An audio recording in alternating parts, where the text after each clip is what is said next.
Hey YouTube, it's Silverback here again, and thanks to everybody who watched my last video and gave input and stuff on the Dimir Flash decks. I appreciate it. In this video, it just so happens I'm going to show Dimir Flash playing a lot of aggro.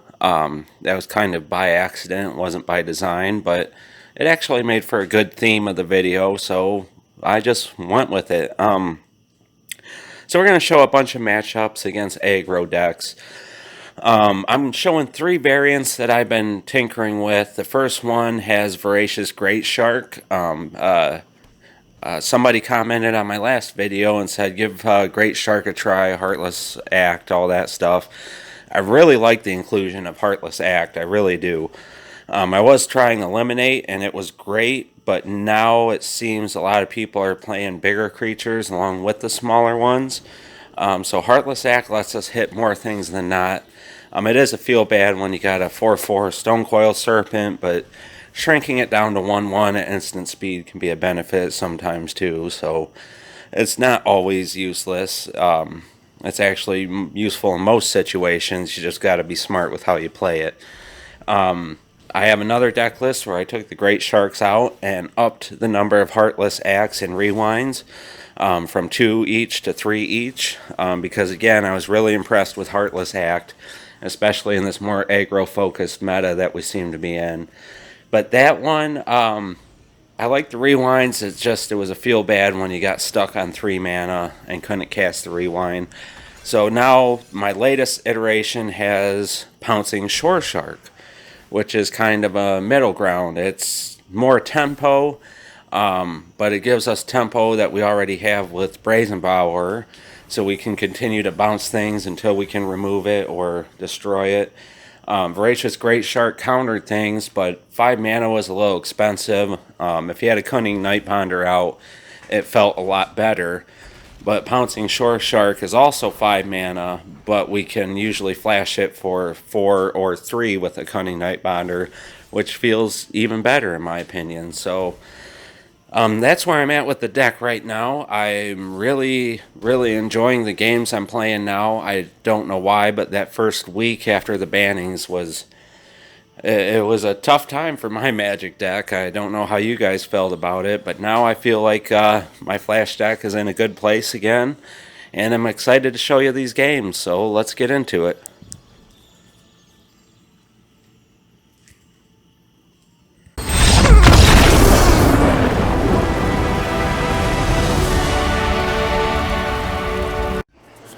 Alright, so let's get into the first game here against Burning Lion.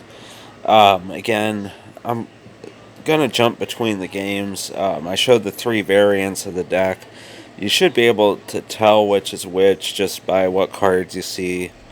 If you see Great Shark, it's the original version. If you don't see anything, it's probably the middle version. Don't see anything. If you don't see Great Shark or Short Shark, and if you see Short Shark, it's the last version. But again, I've been doing some tweaking. These are unranked games. I'm getting to the point where I'm just about ready and satisfied with my build to take it into ranked, but just been doing a lot of tweaking, and I haven't played as much as I would have liked to these last few days, but that happens in life sometimes. So but we bounced the Steamkin here, expected him to play it back out, but Annex isn't bad for us, really. And here, again, we can either bounce something. We would like to get to Great Shark and leave him up. And Nightbinder could do that, but I think we need to get the removal out of his hand, and we want to kill Annex. So unfortunately, Nightbinder's going to come down first. Mono red, usually you get anything down and they just immediately jump all over it with whatever removal they have. So we're using that to our benefit here, because it was the Paragon that I really wanted to get out and get the usage out of. So he might have another shock, and that would get him down to 2 cards in hand. So we really don't mind him blowing 2 shocks, but he doesn't. And again, we could, this turn, if everything goes right, we could bounce the Steamkin again and then play Nightmonder and then Great Shark next turn. So we have a plan. We gotta take this damage, believe it or not. We've done a good job of avoiding damage to this point. And he's gonna light up the stage, which isn't great, but we're going to see what he gets here. And he's showing the shock, so that tells us not to play out Nightbonder or Brazen Bower, the creature side that is. We will bounce the Steamkin again, because he'll have to wait till his next turn to play it out now. That's a great thing about tempo, is you can get him in these situations.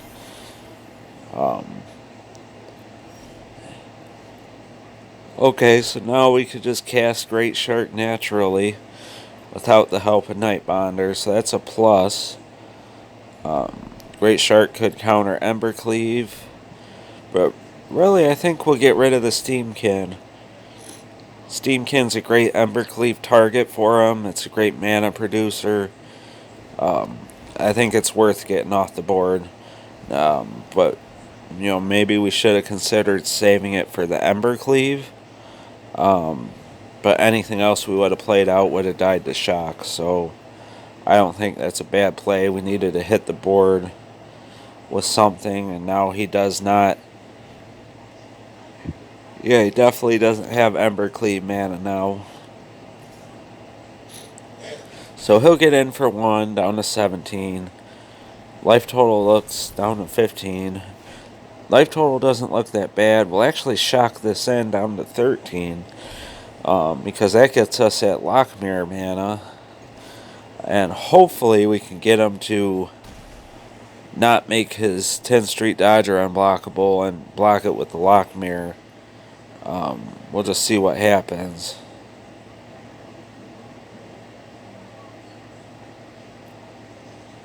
And he does attack with both, so we're going to get down Lockmere and we'll see what he does.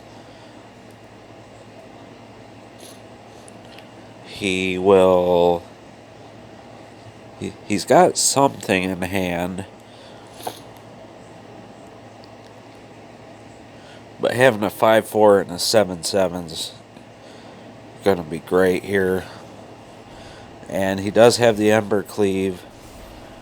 And he will throw it on 10th Street and make him unblockable. So we'll take 4 there, which isn't the end of the world. And we can actually outrace him by a mile right now.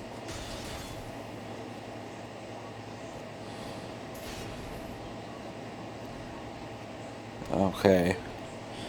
Grim Initiate, okay.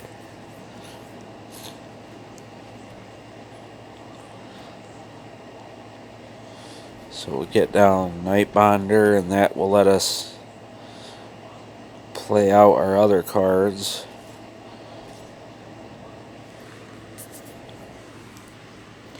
Would have if we wouldn't sacrifice an island, but still, I think it's important to get the 7 through here, because we want to show lethal next turn no matter what.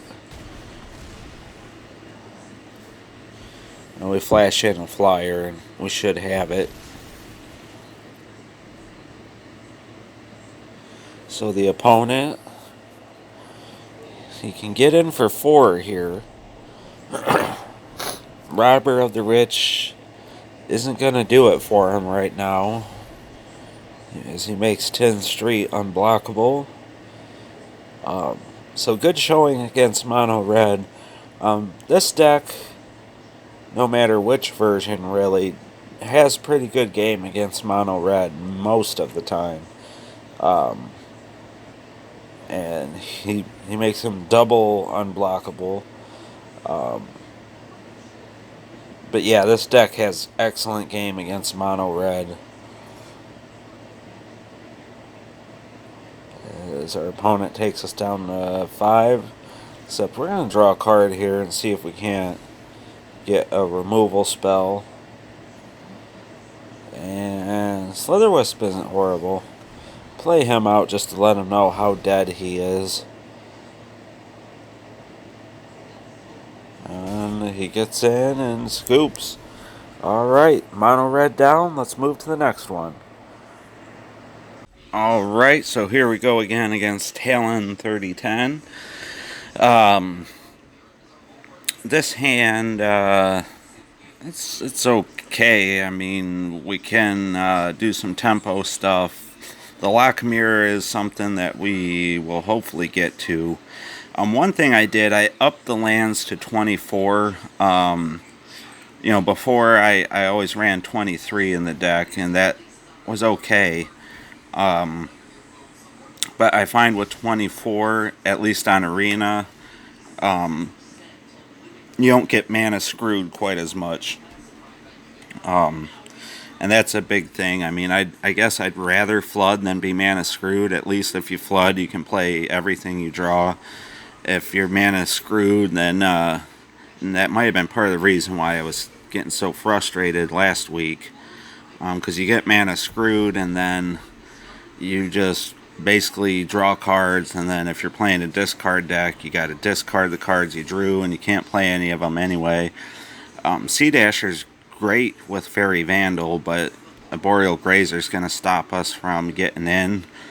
We could bounce the Grazer, but we won't be able to mutate anyway, so... And he's showing that he's in fact the Sultai Mutate deck, or I guess I should say Simic Mutate.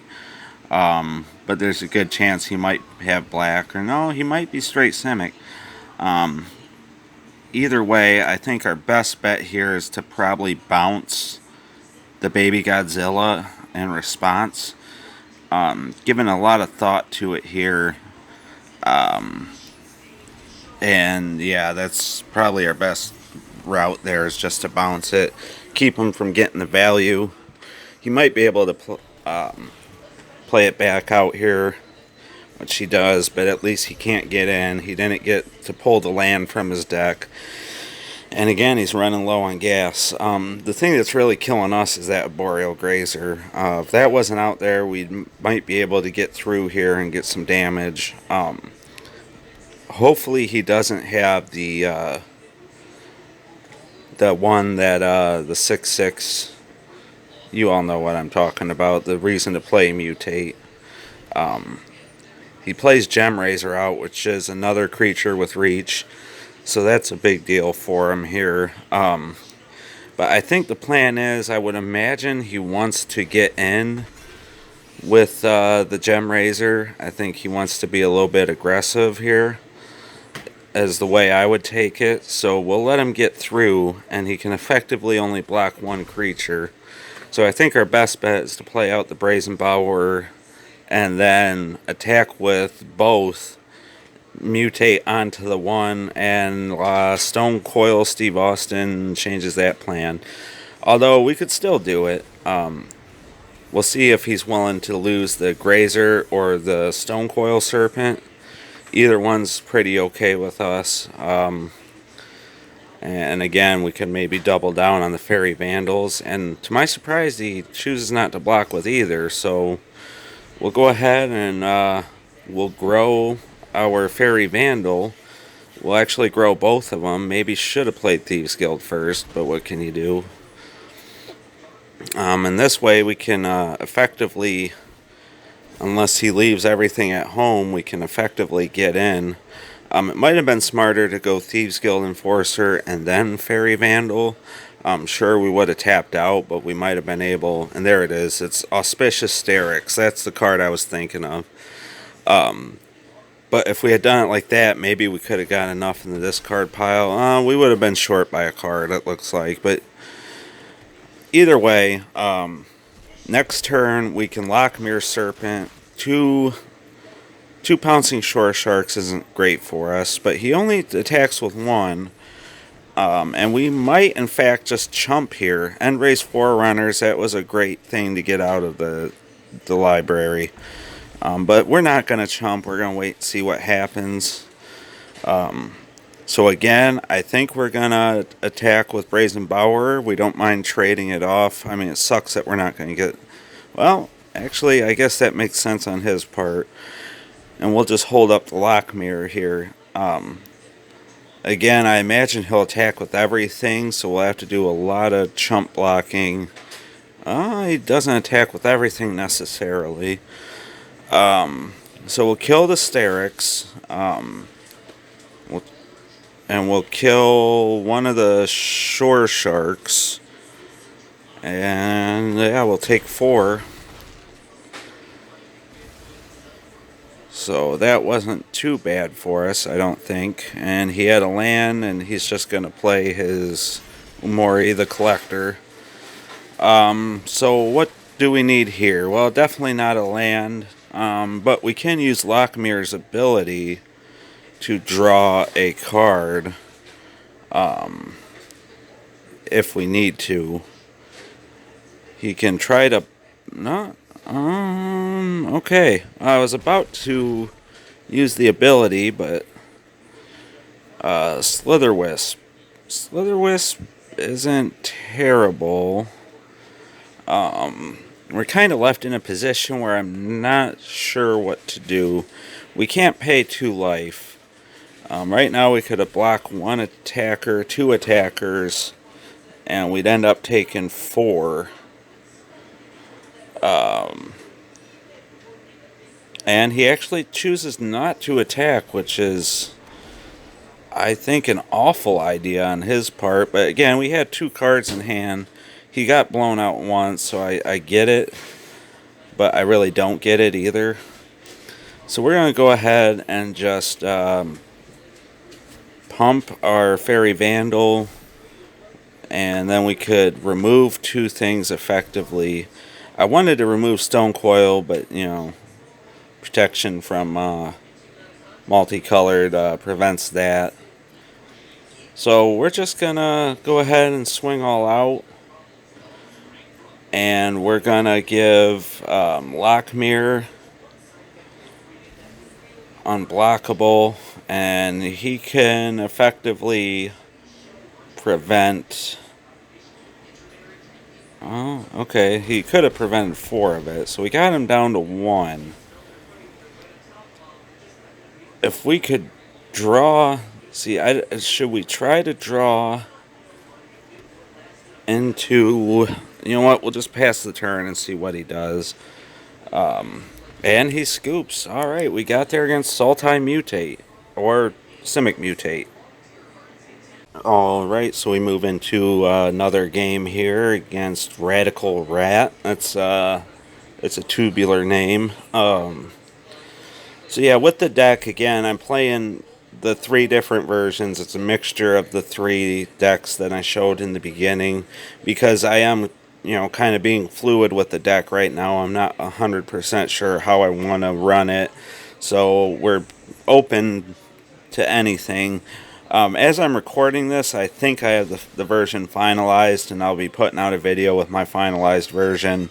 It's really, it took a long time to come full circle, essentially, is all I'm going to say. I mean, we could have probably saved some time. We're getting mana screwed even with 24 lands, so that goes to show that it wasn't the 23 lands that always screwed us, but... Yeah, anyway, I'll have a video coming out soon where I show where I ended with the deck, essentially. So here, this is probably Winota, and we don't want him to get Winota down, but we don't really have anything except for a Heartless Act. Now here, thinking about Heartless Act on Tajik, I don't know. I mean, we do have the rewind, so I guess we'll just hope that we get to 4 mana. Looking back on it, I probably should have saved that for Winota, but what can you do? Now here, on our next turn, we could probably get down Sea Dasher and then Black Lance. That seems pretty good.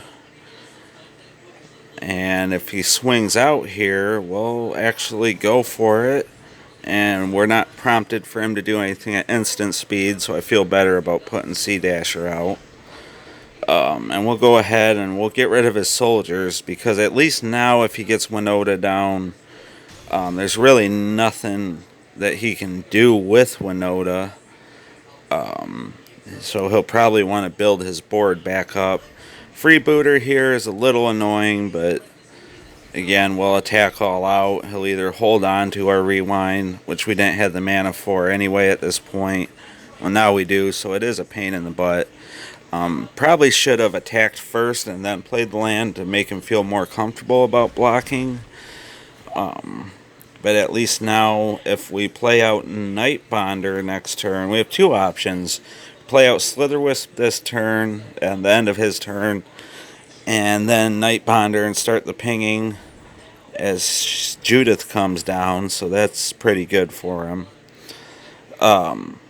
Or we could get down Night Bonder now and then Lockmere next turn. He's pretty much tapped out for all intents and purposes, so I decided to go the Slitherwisp route, which I think will pay off pretty good here. And if he wants to get rid of his Judith, we're fine with that. So he will, in fact, trade his Judith for the Sea Dasher. Pings us for one, and again, we're fine with that. I'm kind of digging for a land or an answer here, and Drowning the Loch is pretty good. He is one card short of countering Winota, which kind of stinks, but we will go ahead and counter the Lazotep Reaver because we don't want him to have cards that benefit Winota, is the thought there. And he might have more things to play, more non-human spells, but at least he didn't get two there. And he scoops, so Winota-less Winota win. Alright, so we move into our next game here against GoGo RR Martin. Actually, that made me chuckle. So this is a game I played very early in the morning. I got up for work. I got up a little bit early, got the dog fed, got the coffee made, and I had quite a bit of time before I had to go into work. So I booted up Magic and decided to play a little bit.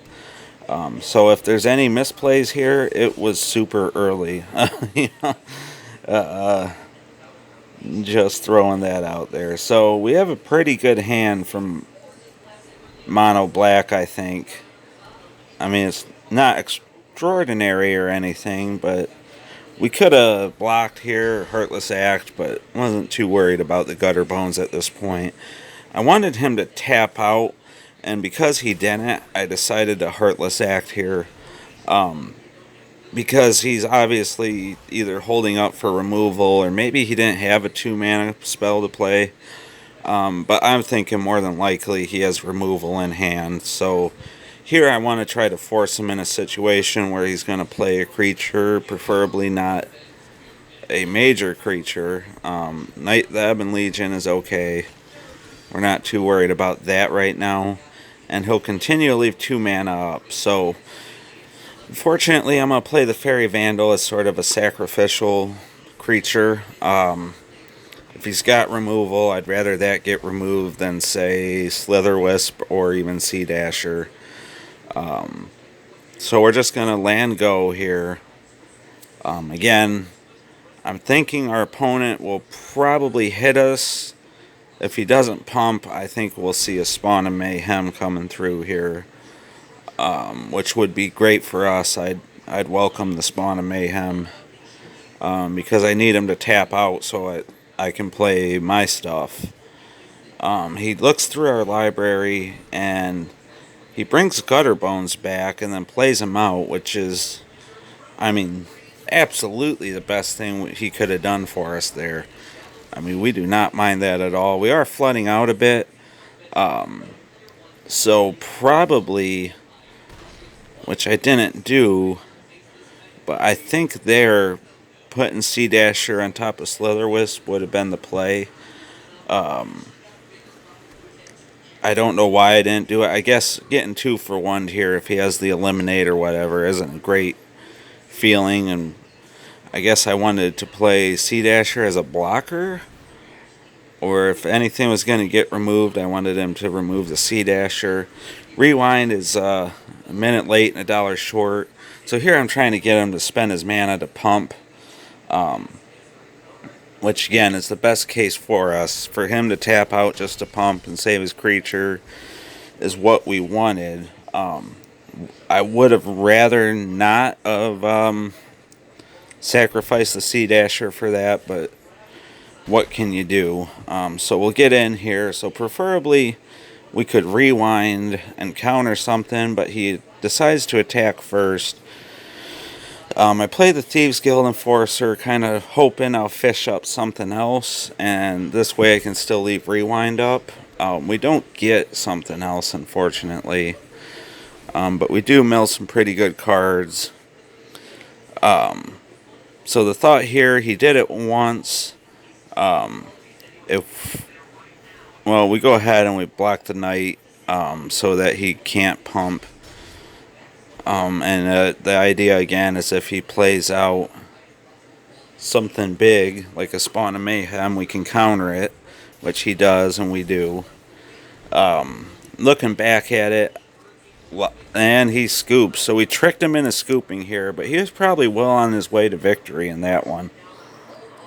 Alright, so on to this one. It's a game where I hit record a little bit later than I normally do, but essentially nothing happened, but just sitting here waiting for our opponent to take his cards. Don't mind playing a tap land to start because we have Thieves Guild Enforcer in hand. So if he scries and keeps on top, which he does, we can Thieves Guild and then Temple again. So we'll see what he was banking on there, and it was Castle Garenbrag, so that was a pretty good mill. And another Thieves Guild Enforcer is pretty good for us here. So we could Thieves Guild Enforcer and then possibly either bounce or drown in the lock.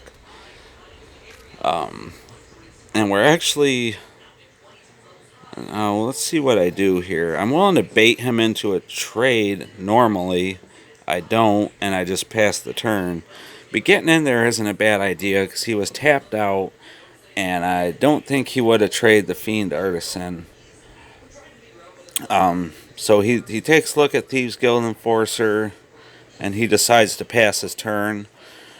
We take the opportunity here to play out our second Thieves Guild Enforcer, mill him for 4, so now he has 6 in the graveyard.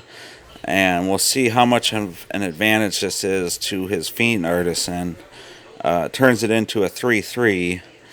So we're going to go ahead and bounce the Fiend Artisan too. He might eliminate one of our Thieves Guild Enforcers, which isn't terrible for us, to be honest. Because the more cards in his graveyard, the better for us. We would have liked to land, but we'll go ahead and start pinging in. We might counter, it depends what he's doing, but we might counter a Fiend Artisan. I feel pretty good about countering that. And if he kills our Thieves Guild Enforcer, again, we don't mind all that much, but he plays out an Ooze, which again is not bad. We're still held up on lands. See if he wants to trade. He does not. I imagine he'll grow his Ooze quite a bit here. Probably at least give it 2, maybe 1 counter, 2 counters. It depends what else he's holding. Man, with that full art, it's hard to read that text, ain't it? Anybody else notice that, or was that a glitch on my game? Because if you notice, look at his library. It's still looking like it does when we mill with Thieves Guild Enforcer. I've noticed that happen quite a bit. It's a strange glitch. It's just kind of weird and makes his library look all mystical. But here we go ahead and we get rid of the Ooze. We make our Thieves Guild Enforcer into a 3/2 again with Death Touch. So here we could try to bait him into blocking as we got Death Touch, but I actually want him to discard here. The more cards he puts in his graveyard, the better for us. So he discards Embrace, Demonic Embrace, which isn't great for us. If he puts that on Reggie, we're looking at some trouble. Thought about playing Slitherwisp, but I figured I'd wait till after attacks. He'll swing out with both. We will go ahead and block with the Rotting Regisaur because I do not want Demonic Embrace on that creature. And now we'll go ahead and Slither Wisp. Now we have a couple different things we can do here, but I'm sort of fishing for a land. We don't get it. So before we do any sort of mutating or anything along those lines, I want to wait and see what he does on his turn. And he plays Pelucranos, which is bad news for us. He'll get in for another 4. We won't block. Pelucranos I haven't seen recently, but we'll go ahead and we'll get Sea Dasher on. We do get a land finally. So Pelucranos can fight any creatures. We do have a rewind we're going to try to leave up. We're going to try to draw a card here, which we do, and double rewind so we could counter 2 things. I like having the rewinds. Unfortunately, though, we can't counter Pelucranos' fight ability. We can counter Crawl Harpooner, which we do, but he can activate Pelucranos' ability at instant speed, which he does. It does shrink him a bit, which we don't mind. And he'll get in for another 4 to drop us to both to 11. So our opponent here, he has a lot of really powerful creatures. The only thing we got on our side is, again, the pinging ability and some pretty powerful creatures of our own. So we draw another Fairy Vandal, which I wouldn't mind getting down before we get in with Bower. And we have enough mana, I think, to do that. But we'll go ahead and just save our mana in case we need to get Blacklands down. Or, better yet, a Lockmere or something along those lines. So anything Pelucranos would fight right now would get it off the battlefield. He might be able to escape it afterwards. We did fill his graveyard quite a bit. He could get in with Questing Beast here, but if he tries to, we'll gain 3 life off of Blacklands. We'll see what he chooses to do. He will attack with both. Thought about Lockmere for a quick second, but Blacklands is overall better for us, I think. Opponent looks at Pelucranos, thinks about fighting, does not fight. We're actually going to block the Questing Beast here, but he will fight Slither Wisp. And this is a great thing for Heartless Act, because we can take 3 counters off of Pelucranos, make it a 0/0. He effectively wasted his mana. We save our Slither Wisp. And we get to kill his Questing Beast, and we're just going to rub it in a little bit with a Fairy Vandal. So, pretty good showing for our Flash deck. This is exactly how we draw these things up against aggro decks. And we really, even with a little bit of mana issues, we showed strong. Alright, and this will be the last game we feature on this video against Yuki. So again, 3 different variants of the deck here. They're mostly, for all intents and purposes, it's really 2 cards that got changed in each version. So it's pretty much the same deck, and you'll see the same cards. Again, I have finalized this deck. I've made a version that I'm settled on, and I feel it does good against both aggro, as I show in this video, and it has a little bit more game against control. Again, this deck strength always was the control matchup, but now with the inclusion of Heartless Axe and things like that, we have a lot better game now against the aggro matchups. So I think the deck's in a good place until rotation. Spoiler season's going to start coming up here soon for the next standard set, the Zendikar Rising, which I'm excited for. Our opponent self-mills here. He's some sort of zombie deck, I think. We'll play a swamp. Our goal is to get down one of our Slither Wisps. Since we have 2 in hand, I'm more willing He is, yeah. I'm not sure what he's not Rakdos. He's definitely a mono black, but again, we're going to be a little bit more free with our Slither Wisp here. I don't want to keep Rankle around, so I think we have to do the Heartless Act thing to get Rankle off the board,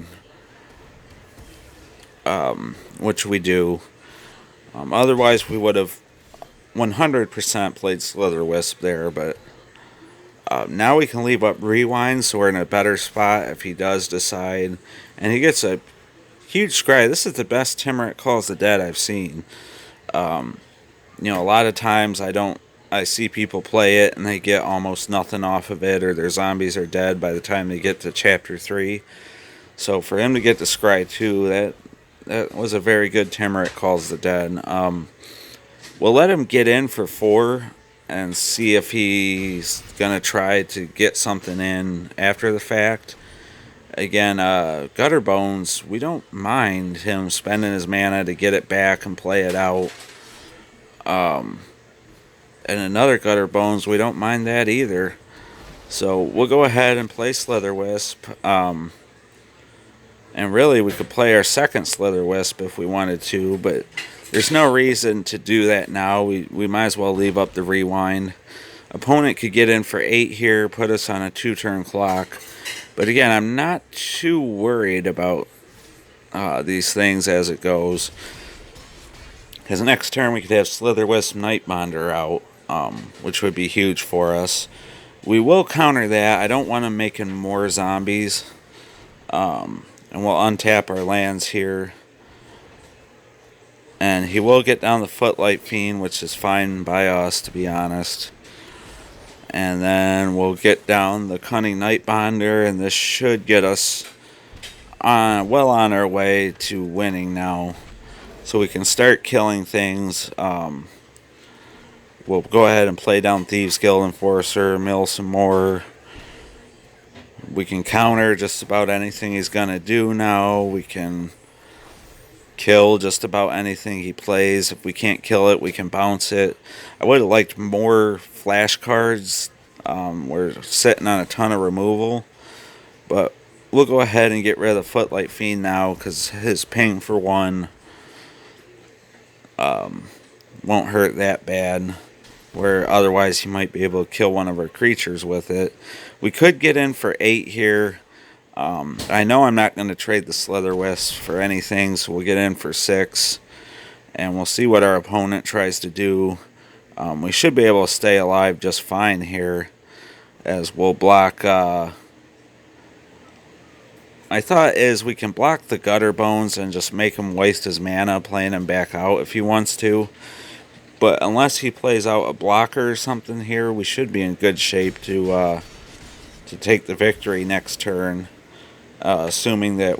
And he scoops, so yeah, he had nothing for us there. So let's go to the wrap-up. So as you can see, we fare pretty well against aggro decks now. Some minor changes really made it a better deck against aggro, I think. The only aggro deck that gives us trouble is Knights. I don't know what it is about the Knights deck, but I lose against that quite a bit. I might win 1 out of every 5 games, where all the other aggro decks I'd probably win 3 or 4 out of every 5 games. So I don't know if it's the combination of fast creatures and the synergies that they play with one another, the first strike, I'm just not sure. And our game against control got a little bit weaker, it seems, which there isn't as much control. But if you wanted to sideboard for some best of 3 gameplay, I'd be ready for Knights and control matchups, maybe with some eliminates for Knights. Erebos' Intervention will give us Graveyard Hate in a selective manner, plus some more removal, maybe some Essence Scatters for some faster counter spells. And then for control, I'd have Mystical Disputes, Necromentia, which might be good for Winota and stuff too. Whirlwind Denial, maybe a 3-mana counter spell like Didn't Say Please, that sort of thing. But hopefully you've seen that we do pretty good against aggro. I'm still tinkering. That's why I had 3 different builds. But leave a like, comment, subscribe. Let me know what you think, and I'll see you in the next one. Later.